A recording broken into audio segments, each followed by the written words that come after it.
la tierra en que naciste, con tan profunda fe y ardiente anhelo, que para todos los que lloras fuiste inagotable fuente de consuelo. A mí también me consolaba un día en horas de amarguísimos pesares, y fuera ingrato yo si el alma mía un instante olvidara tus cantares. Si me olvidara yo de la belleza a veces infantil de tus canciones, encarnación del Padre o sentimiento que amor y solo amor al pueblo inspira. Si me olvidara yo de aquel acento enérgico y vibrante de tu lira, pensamiento en flor de esencia pura de un noble corazón, palpitaciones.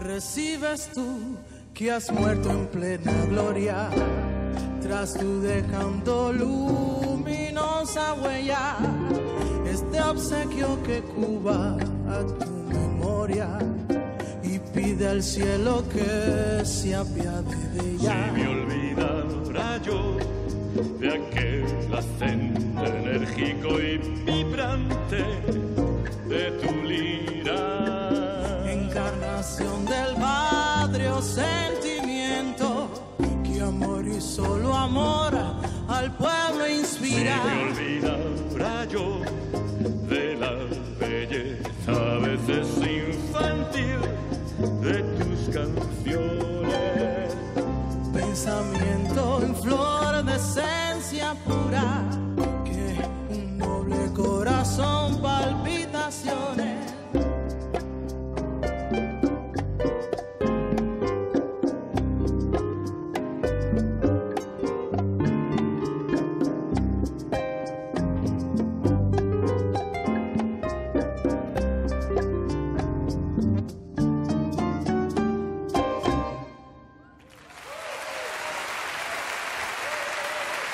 Gracias.